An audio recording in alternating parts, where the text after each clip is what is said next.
Hi, I'm Charlie. This is Stephen. We are chewing popcorn. Welcome to a review. Okay, so we just watched the first two episodes of The Acolyte on Disney Plus. We're going to keep this spoiler free. Yeah, we are. And we're just going to blend the two episodes in together. Yeah. Episode 1, Lost Found, and episode 2, Revenge Justice.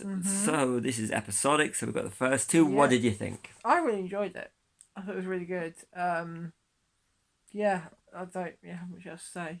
So I'll pass it over to you. It's set 100 years before the Empire, the Galactic Empire. So it's Star Wars if you hadn't already figured this one out. And really enjoyed it. It's interesting. It's interesting to see where they're going. It's a mystery. Yeah, it's mystery science fiction. That's what it says on the front page of it. So yeah. So as someone that's a Lord of the Rings fan, there is only one return. It's not of the King, it's of the Jedi. Yeah, okay, whatever. So what did you think compared to all the other shows that we're currently watching or have watched in the sci-fi fantasy genre? I enjoyed it. I mean, we've watched a lot of.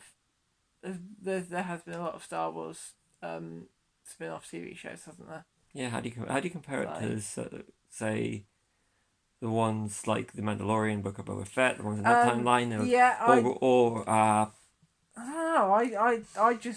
I don't analyse things like you do, so it's hard. But what did you think of it as a show? Be honest. The show was really good. Yeah, I can't wait for the next episode. So, yeah, I really enjoyed it. I like the martial arts action in it. I thought it was. Yeah. It was good. Martial arts, brilliant, and it did have shades of like if you like martial arts and Chinese, Japanese, it's kind of like the roots of the Star Wars and of the Jedi, and seeing the old school Jedi 100 years before the Jedi that we know. Yes, really enjoyable. And good. I like the costumes because they're traditional Jedi robes, and you can actually see how's the the younger ones when you see the younglings and the Padawans. Yeah.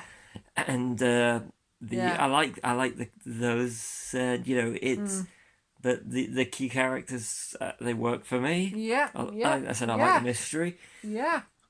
But I'm still really it doesn't have, for me, I didn't think it had the urgency of say Andor. I think Andor Andor, it was very, because the storyline dictated that it had to be urgent. Was still shocked. And the same with Kenobi as well.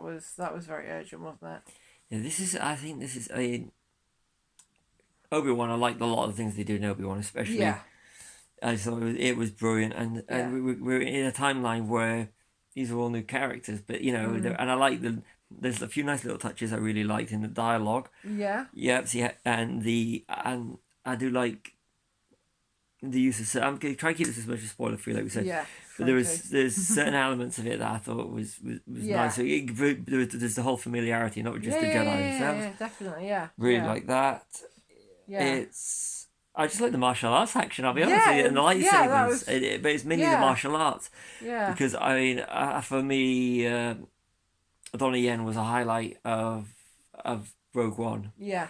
And to see, and I do like martial arts movies. You do, to have that, and I really. But to see that side of the Jedi as well. Yeah.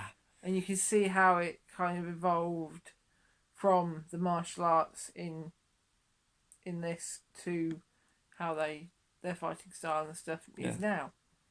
No, dude, I think it's got, in the later timeline. Yeah, I think of choreography. I mean, of lightsaber choice. I mean, you'll never top Hayden Christensen and Ewan McGregor. Yeah, but in terms of, I don't mean the actual battles. I mean like how it's evolved from the martial arts that we've seen so far into how they use the Force in the later timeline. Yeah.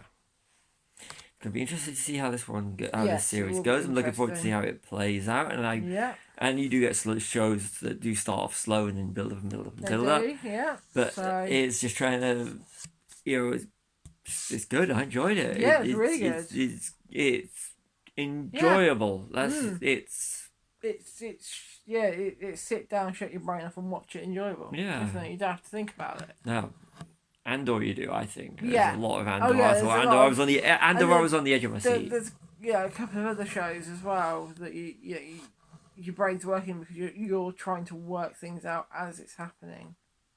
And I don't mean it doesn't have that, but it's a bit slower paced. Yeah. I'm not going to give this a star rating on this because no matter what I say, people are always going to say... What we'll do is we'll review the series as a whole at the end of the series, and then we'll give it the star ratings. But it's on to a promising start. Definitely. We'll wait till the later episodes and then we'll look at the final series. Yeah. So... Yeah, enjoyable. Check out if you like Star Wars. I think you enjoy this. If you like martial arts, definitely check this one out. Good. And the cast is good, but just watch it. Yeah. So as a Star Wars thing, what do you think? What do you think of it as a Star Wars? As in general, or as a Star Wars? Okay, so in general, I really enjoyed it. As Star Wars, I really enjoyed it. That's good coming from a Star Wars fan, not a non-Star Wars fan. It's very close to Bad Batch for me. Yeah, that's good. That's saying a lot. High praise. Because I love the Bad Batch. So I mean we are only 2 episodes in, so hopefully. That is high praise for a non-Star Wars fan. It is. I'm just going to stay quiet because I am a Star Wars fan. You are? Of the movies especially, and everything that's got the word Dave Filoni and Jon Favreau on. And Kathleen Kennedy. Yeah, I like Kathleen Kennedy, but this is going through to her because I think she's done a lot. She gets, but it's really, really enjoyable. It is really enjoyable, so check it out, definitely. Right. Signing off time. I've been Charlie, this has been Stevie. We are Chilling with Popcorn. Like and subscribe.